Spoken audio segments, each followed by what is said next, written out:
Peut-on se faire justice par soi-même au risque de passer pour un bourreau?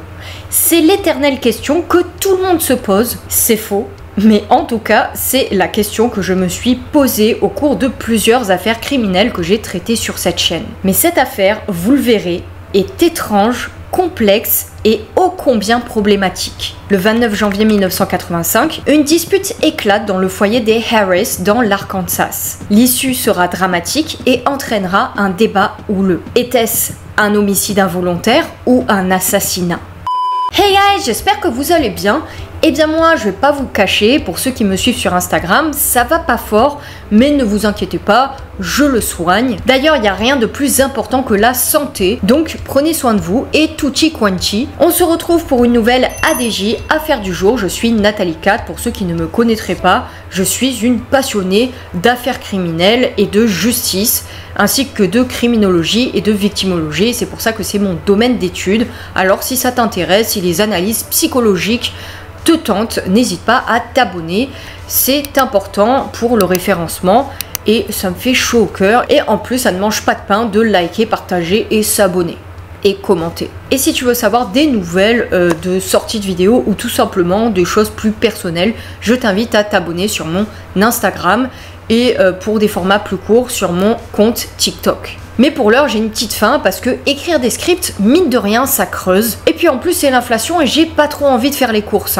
Donc j'ai fait appel à HelloFresh. HelloFresh, c'est un site qui te donne la possibilité, à un prix inférieur à un panier de courses, de choisir tes recettes comme au resto et de recevoir les ingrédients ainsi que les instructions. Alors je te rassure, même si t'es nul en cuisine, toutes les étapes sont tellement claires et limpides que ça serait plus difficile justement de rater la recette. Rapidos, familiale, végétarienne, il y en a pour tous les goûts. Personne n'est lésé et ça ne mange pas de pain. Et en parlant de pain, zéro gaspillage. Depuis que j'utilise HelloFresh, je ne jette rien. Je mange tout et je peux frimer avec mes assiettes sur Insta. Pour ce qui est de la livraison, c'est ultra flexible. Tu peux choisir le moment de la journée et la plage horaire qui te convient. Fini les plages horaires de 8h à 18h. C'est simple, rapide, peu cher et tu peux fainéanter en gagnant du temps et de l'argent sur tes courses tout en regardant confortablement une de mes vidéos ou autre chose. Avec le code Nathalie85, tu as 85 € offerts dès les 4 premières commandes, ce qui signifie la livraison offerte et 5 repas pour moins de 40 €. Alors, qu'attends-tu? Fais ton choix, mais pour l'heure, je te laisse avec le générique. Et abonne-toi parce que Poupie te l'ordonne. Et elle plaisante pas. Et en plus, elle m'a soufflé à l'oreillette que tu risquerais de manquer plein de vidéos à cause de ça. Donc vas-y, n'hésite pas. Mais je te laisse avec le générique.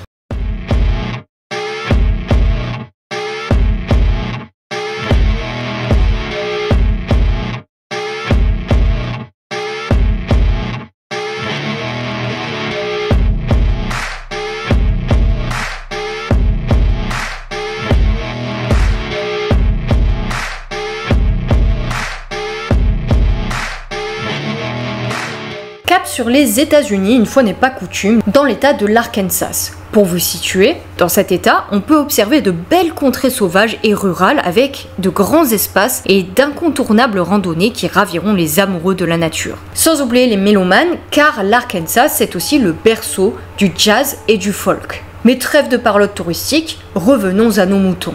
Au 30 janvier 1985. Willie Mae Harris a 37 ans et elle vit à Bradley dans l'Arkansas. Alors Bradley, c'est une minuscule ville d'à peine 600 habitants et qui fait 2,4 km². Bon, c'est pas New York quoi. Willie a 2 filles âgées de 14 et 5 ans et elle est mariée à Clyde. Bonnie et Clyde. Les deux sont mariés depuis un moment, mais peu de temps après le mariage, Clyde commence à changer de comportement et à devenir extrêmement contrôlant et très souvent violent avec Willie. Par exemple, Willie dira par la suite qu'un jour, il la frappe tellement fort qu'il lui explose le tympan. Willie était souvent désemparé face à ce mari extrêmement violent. Tu m'étonnes. Et il faut également souligner que Clyde avait à sa disposition tout un attirail d'armes. Et Willie avait extrêmement peur qu'un jour il les utilise contre elle. Une des filles de Willie déclare qu'elle a été témoin d'une scène d'une rare violence. Un jour, Clyde a pris un tuyau en acier et a frappé Willie tellement fort qu'il lui a brisé les os d'une main. Retenez bien cette information, ça sera très important pour la suite. En proie à la peur et au danger que représentait son mari, Willie décide en 1984 de quitter le domicile conjugal avec ses filles pour s'installer chez sa mère. Elle pense qu'ainsi elle serait en sécurité, mais elle se trompait lourdement. Clyde. Bientôt, Clyde parvient à joindre Willie et il essaie de la convaincre de revenir avec lui en disant qu'il regrettait et qu'il ne lui referait jamais plus ça, qu'il ne serait plus violent avec elle. Évidemment, Willie va refuser et bien qu'il la supplie, il va changer de stratégie afin de l'attirer. Il va tout simplement menacer de mettre fin à ses jours si Willie ne revenait pas avec lui. Sympa. Donc en janvier 1985, Willie fait marche arrière et décide de quitter le domicile de sa mère pour se remettre avec Clyde. Elle emmène aussi ses 2 filles avec elle, mais chasse le naturel, il revient au galop, comme on dit, et Clyde redevient exactement la même personne qu'il était avant. C'est-à-dire un homme agressif et extrêmement violent. Et d'ailleurs, son nom rime avec Dr. Jekyll et Mr. Hyde, Clyde. Par exemple, il menace quotidiennement Willie en lui disant qu'il va la tuer et qu'il se débarrasserait de son corps. Donc Willie, terrorisé, décide d'agir et d'acheter un pistolet qu'elle garderait dans son sac au cas où. Le drame. Le 29 janvier 1985, Clyde et Willie étaient en train de regarder la télévision jusqu'à environ 1h30, donc c'est assez tard. Et lorsqu'il se lève afin d'aller au lit, Clyde va accuser Willie de lui avoir transmis la blénorragie. Alors la blénorragie, qu'est-ce que c'est? C'est une infection causée par la bactérie Neisseria gonorrhoeae. Bon, j'abandonne. Le plus souvent localisée au niveau des organes génitaux, cette infection se transmet lors des rapports sexuels. Chez la femme, elle peut causer une infection grave de l'utérus, pouvant entraîner la stérilité ou une grossesse extra-utérine. Chez l'homme, elle peut causer une inflammation des testicules, pouvant aboutir à la stérilité, des difficultés à uriner, une infection de la prostate et un rétrécissement de l'urètre. Pas cool, quoi. Clyde devient donc extrêmement agressif et tente de forcer Willie à avoir un rapport sexuel avec lui.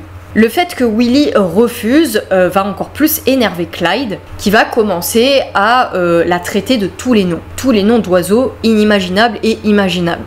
Alors là, on arrive à la version de Willie. Selon Willie, elle va saisir le pistolet qu'elle avait, rappelez-vous, dans son sac, et elle va commencer à frapper Clyde avec la crosse, donc l'arrière du pistolet, au visage et à de multiples reprises, tant de fois qu'elle ne pourrait pas les compter. Et toujours selon Willie, accidentellement, l'arme va s'enclencher et elle va tirer sans faire exprès sur Clyde. Toujours selon sa version. Donc cette version est corroborée, enfin du moins le bruit du coup de feu est corroboré par les dires de sa fille, l'aînée, celle qui avait 14 ans, qui se trouvait dans sa chambre au moment des faits. Elle va se précipiter dans la chambre de ses parents, alors je trouve qu'elle est extrêmement courageuse de faire ça après avoir entendu un coup de feu. Et lorsqu'elle rentre dans la chambre, elle voit son père qui est face contre terre sur le lit, s'accrochant à la vie. L'ambulance est appelée, mais lorsqu'ils arrivent sur la scène de crime, Clyde était décédé de ses blessures. La police va donc se saisir de Willie et l'emmener en salle d'interrogatoire. Vous voulez savoir ce qui s'était passé avec précision. Selon le rapport de police, Willie admet avoir tiré sur Clyde, mais accidentellement. Elle dit que son mari avait agi de manière folle et s'était comme transformé. Même les traits de son visage avaient changé. Ça corrobore le Dr. Jekyll et Mr. Hyde. Il l'a menacé également de la tuer. L'enquête. La police commence à enquêter sur la scène de crime pour voir si les indices trouvés sur les lieux du crime correspondaient à la version de Willie. Et selon les documents officiels du tribunal, les enquêteurs disent qu'il y a la preuve que le pistolet ne s'est pas enclenché accidentellement comme Willie le dit. Willie avait dit qu'elle était agenouillée sur Clyde et elle le frappait avec la crosse du pistolet, comme vous vous rappelez, mais son histoire a été contredite par le docteur Lee Beamer du State Crime Lab, du laboratoire criminel. Il dit que la blessure initiale de la balle Donc l'entrée de la balle s'était faite à côté du sternum, le côté droit du sternum, et qu'elle avait traversé plusieurs organes vitaux. Et la trajectoire de la balle était droite, donc il dit que ce n'était absolument pas accidentel, que c'était voulu, sinon ça aurait été dévié. Donc elle a traversé vers le bas de la droite de Clyde, jusqu'à sa gauche, et que pour que cette balle suive cette trajectoire, il fallait que le pistolet soit au-dessus. Et donc ça correspondait à un geste prémédité. Donc il y avait la preuve que l'arme n'avait pas tiré accidentellement, selon l'expert en armes à feu du State Crime Lab. Et pour cela, ils vont faire une expérience. En fait, ils vont frapper l'arme avec un maillet à plusieurs reprises, et l'arme ne va pas s'enclencher accidentellement. Les enquêteurs vont également examiner la chambre de Willie et Clyde, et rappelez-vous, elle dit qu'il avait été extrêmement violent et qu'elle avait dû le frapper plusieurs fois avec la crosse du pistolet. Et en fait, les experts ne vont trouver aucune trace de violence en fait dans la chambre. Il n'y avait pas non plus d'échymose ou de marque de coups sur le visage de Clyde. Donc ça ne correspond pas du tout à la version de Willie qui disait qu'elle avait donné des coups de crosse. Et c'est sur ces conclusions que Willie va être accusé du meurtre de Clyde. Le procès. Alors Willie va maintenir sa version durant le procès. Elle va dire qu'elle avait tué accidentellement son mari, et elle va maintenir tout ce qu'elle avait dit auparavant. Les procureurs vont quand même lui proposer un marché, celui de plaider coupable pour meurtre au premier degré, et si elle faisait ça, elle irait seulement 20 ans en prison. Mais Willie va rejeter cette offre, qui n'était pas très alléchante par ailleurs, mais ça serait toujours moins que la peine qu'elle aurait si elle ne plaidait pas coupable, c'est-à-dire une peine de prison à vie. Donc elle va maintenir ses propos et plaider l'innocence. Le procès commence en novembre 1985 et les parties civiles apportant la preuve que Willie a intentionnellement appuyé sur la gâchette. Ils disent que ce n'était rien d'autre qu'une meurtrière de sang-froid qui avait tué de sang-froid, et ils ont aussi souligné un nombre d'incohérences dans ses déclarations à la police. Par exemple, le fait qu'elle ait déclaré à la police qu'ils avaient eu une discussion quant à se remettre ensemble.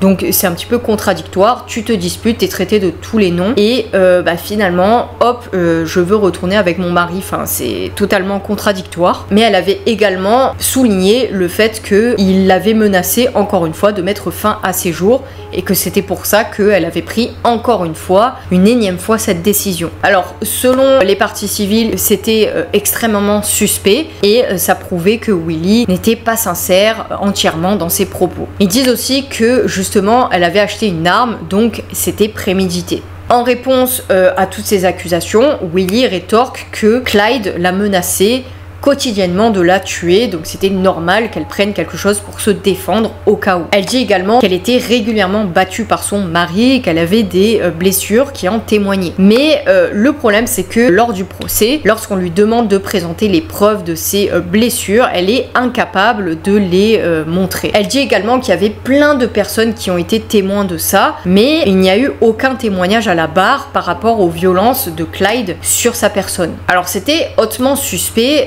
surtout que, comme je l'ai dit auparavant, ses filles avaient été témoins de ces violences. Mais pour une raison ou une autre, je ne sais pas laquelle, sa fille aînée de 14 ans n'a pas été autorisée à témoigner car trop jeune. Donc cette fille, c'est Sylvia, vous vous rappelez, elle avait été témoin de l'épisode d'une extrême violence durant lequel Clyde avait brisé les os de la main de Willie avec un tuyau en acier. À la fin du procès, Willie est condamné à 140 années de prison. Donc prison ferme, sans possibilité de sortie, et elle confiera à un reporter qu'elle trouvait choquant le fait d'aller en prison, d'avoir été accusée de meurtre avec préméditation, donc d'assassinat, alors que elle était la personne qui essayait de maintenir le cap dans cette famille, de maintenir l'unité de la famille. Et elle dit aussi qu'elle regrettait profondément ce qui arrivait, surtout pour ses enfants qui n'avaient plus de parents. La vie en prison. Willie va faire appel de la sentence, mais son appel va être rejeté. En prison, elle apprend à de nombreuses détenues à lire, mais plus tard, au cours de son incarcération, elle va perdre le sens de la vue, elle va devenir aveugle. Mais cependant, Willie sera libérée de prison le 5 juin 2020. Je pense que le fait d'être aveugle n'est pas complètement étranger à ce fait. Willie est alors âgée de 72 ans et elle aura fait 35 ans seulement, entre guillemets, de sa condamnation qui était 140 années. Elle a aussi présenté la preuve du rapport médical qui prouvait qu'elle était battue. Cette fameuse preuve que son avocat avait été incapable de montrer à la cour des années auparavant, donc 35 ans auparavant. Elle est en liberté conditionnelle pendant 35 ans, donc jusqu'à l'âge de 107 ans. C'est beaucoup. Elle se sent extrêmement reconnaissante de l'opportunité qu'elle a d'être à nouveau libre. Son avocat, qui a demandé justement sa libération, a dit qu'elle avait suffisamment payé pour son crime et qu'elle avait beaucoup de remords et que Clyde revenait incessamment dans les conversations et qu'elle l'aimait toujours et qu'elle ne cesserait jamais de l'aimer. Bizarre. Alors, que dire?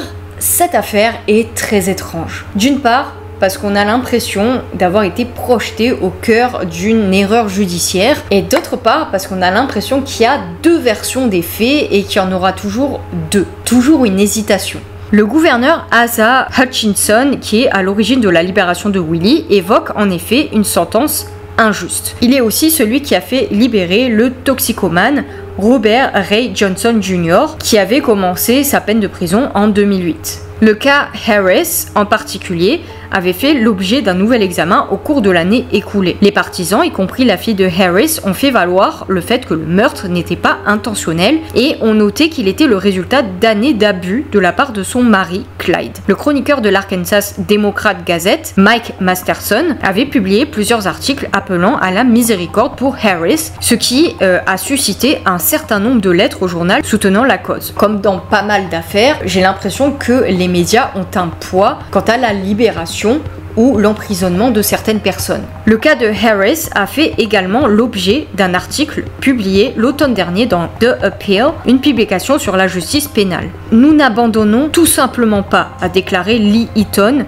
un avocat de la Nouvelle-Orléans qui a représenté Harris au cours des 11 dernières années. Ce n'est que lorsque ces articles sont sortis que vous savez, cela a suscité beaucoup d'attention sur l'affaire. Masterson a également interviewé la fille de Harris, donc Sylvia, qui a raconté la nuit où elle avait 14 ans et où sa mère avait tiré sur son père après plus de 2 semaines d'abus croissants au domicile familial de Bradley.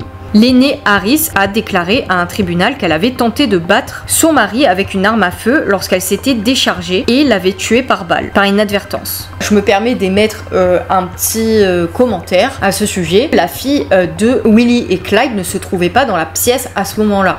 Donc est-ce qu'elle redit la version de sa mère parce qu'elle la défend bec et ongle, ce que je peux comprendre, ou est-ce qu'elle a été en fait témoin de la scène et ça aurait été un témoignage capital? Je trouve ça assez bizarre. À travers tous les terribles mauvais traitements que notre mère a endurés, elle a continué à lui pardonner parce que comme nous, elle l'aimait vraiment, a déclaré la jeune Harris au tribunal. Sylvia, qui n'avait pas été autorisée à parler au procès de sa mère en raison de son jeune âge, a parlé à la commission des libérations conditionnelles de l'état des abus de son père en 2008 et a déclaré que sa mère avait eu un accident vasculaire cérébral en prison et était devenue aveugle plus tard. Alors gouverneur, Mike Bibby n'a pas donné suite à la demande de clémence de la commission des libérations conditionnelles cette année-là. Alors je trouve que cette affaire aussi pose la question des témoignages des mineurs à la cour. Peut-être que si la fille, donc Sylvia, avait amené son témoignage à la cour, malgré son jeune âge, peut-être que ça aurait changé le cours des choses, je ne sais pas, dites-moi en commentaire ce que vous en pensez. Les témoignages des mineurs peuvent être donc déterminants, surtout dans ce cas précis, et il aurait pu peut-être alléger, atténuer la peine de prison de Willie. Cette affaire pose également le problème de la violence conjugale. Selon le gouverneur Hutchinson, Willie a été victime de violences domestiques pendant une longue période, et il y avait des preuves de cette violence.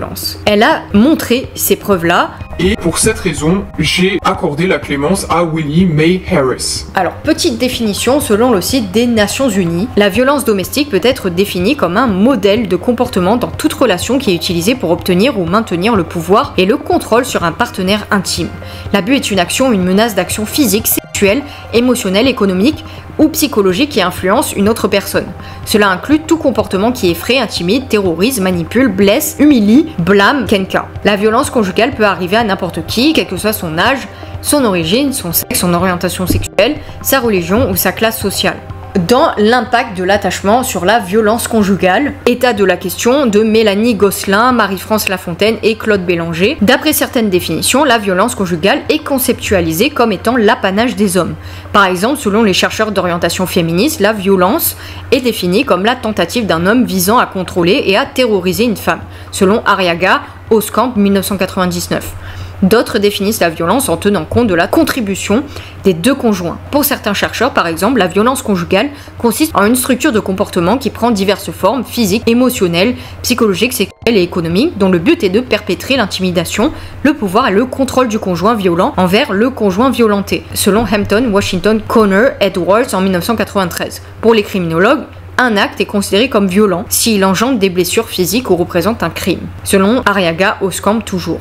Il est possible de faire ressortir de l'ensemble de ces définitions de la violence conjugale plusieurs types de violences, donc physique, psychologique, sexuelle, économique et spirituelle. Des études américaines et canadiennes rapportent qu'entre 10 et 11% des femmes ont été victimes de violences physiques dans la dernière année, alors que le pourcentage se situe entre 11 et 12% pour les hommes. La violence conjugale a été étudiée selon différentes perspectives théoriques. Selon le courant biologique, l'homme posséderait des pulsions agressives qui le rendraient violent, donc Freud en 33 et Lorenz en 66. Selon la perspective pathologique psychologique, certaines caractéristiques individuelles seraient associées à la violence conjugale. Il peut s'agir d'un attachement non sécurisant, de difficultés de communication, de problèmes mentaux et ou d'un trouble de la personnalité, mais d'autre part, la théorie structurelle et politique attribue les causes de la violence de l'homme à des facteurs sociaux qui ont pris racine dans l'historique des mythes et préjugés sur la condition de l'homme et de la femme, selon Frankel Howard en 1989.